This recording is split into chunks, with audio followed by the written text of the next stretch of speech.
So, with the recent illegal strikes against Venezuela by the United States government, today we're going to talk about war. We're going to talk about money printing and how money printing and fiat degenerate capitalism allows for empires to be forever warmongering and imperialist. So, you're a government and you want to go to war forever. So, what do? Well, you stop using gold and you start printing money. And that's how you do it. I'm Bryson. Welcome to Simulacra.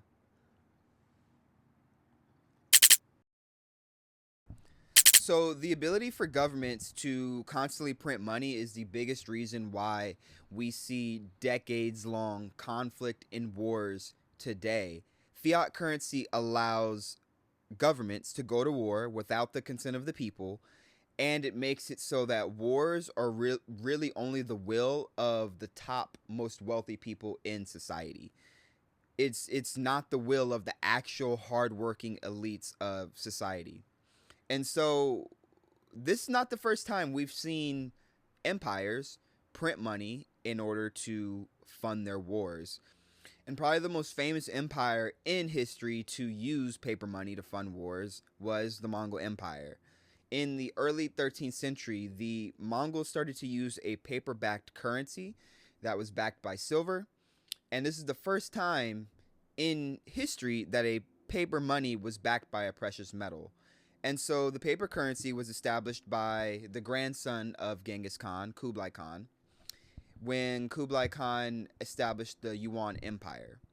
And so before the silver backed paper currency, the Mongols used a system of different coins and metals and ingots. And basically, ingots are just molten molds of different precious metals. And so the Yuan dynasty had three major monetary standards. First was the full silver standard. The second was the nominal silver standard. And then the third and the last being a full degenerate fiat standard of a monetary system. And so during the full silver convertibility monetary standard, the issuance of paper money was backed by silver at a fixed exchange rate. But during the nominal standard, that means that the paper was not fully backed by silver. It was only able to be converted to silver at certain local bureaus and exchanges around the Mongol Empire. And so this made it very hard for poor Mongols to actually convert their paper to silver because they would have to travel large distances to get to these basically silver exchange bureaus. And then the last one being a full fiat that was not backed by silver and coincidentally was the monetary standard for most of the Mongol Empire. And so we can see that military pressure, military expansion, and civil wars created fiscal demands that led to money printing.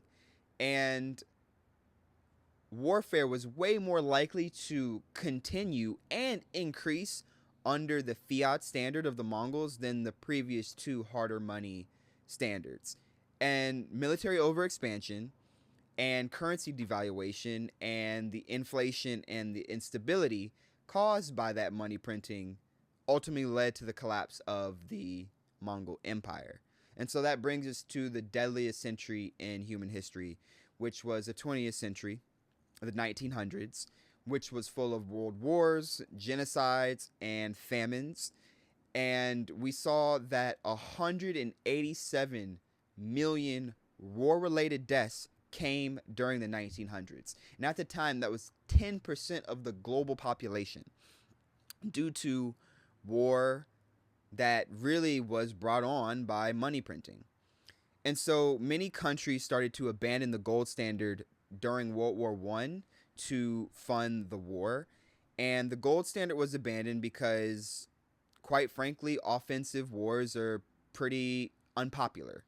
And so to get the people to pay for the war, you either have to ask them, get consent through Congress, or you just have to directly tax the people, which is wildly unpopular when you're doing an offensive war. People will pay for defensive wars all the time because it's like a nationalist pride. We have to defend our homeland kind of thing.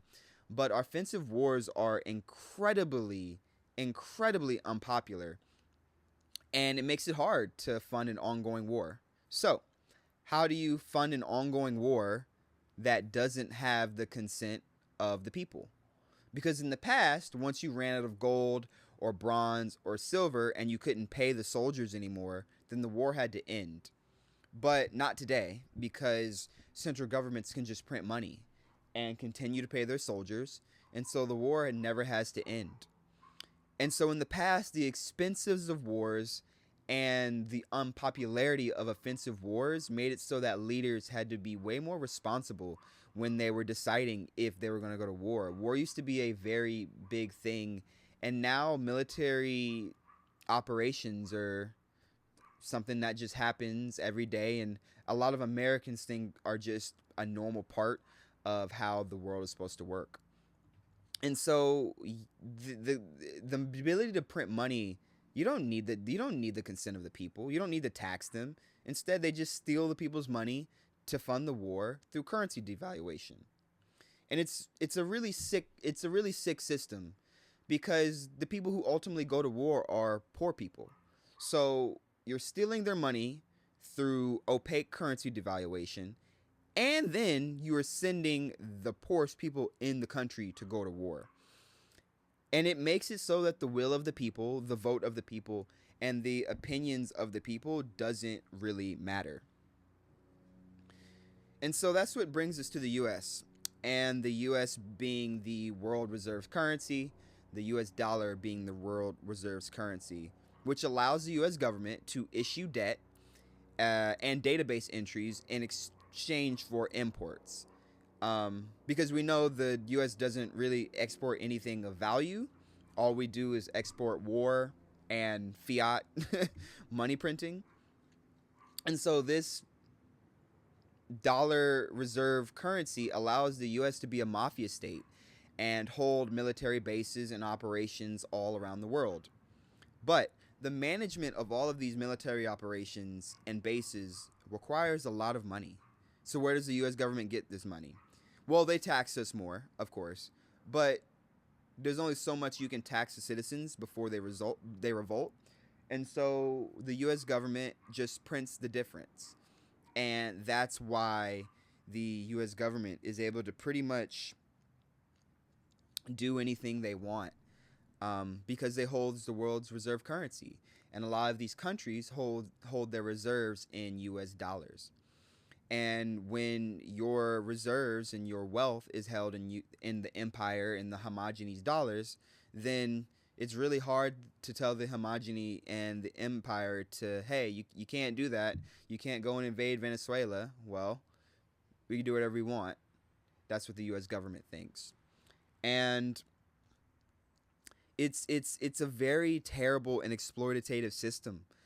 And the constant money printing allows for the US to go to war, export more people, which then it gains more power, which gives it even more power to print more money, to go to more war and exploit more people.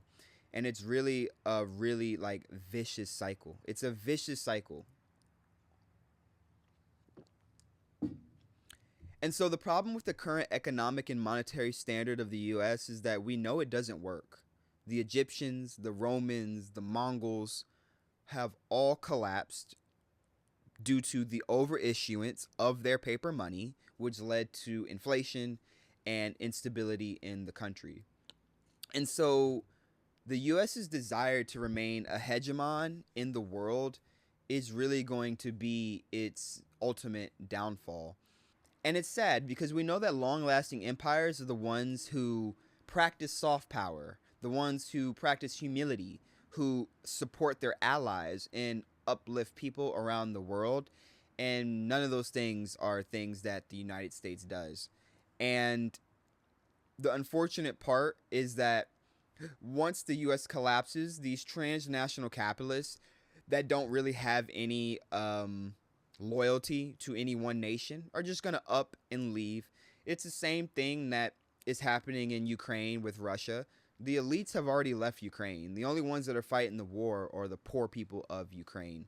And so war is really just the chess game between the most wealthy people in society. They're not the real elites. And I wish people would really stop calling the wealthy the elites. They're not the elites. They just have a lot of wealth. The real elites are the people who are hardworking, who actually make the country go. And it's unfortunate. And I don't think it's going to stop until we get off of this money printing fiat system.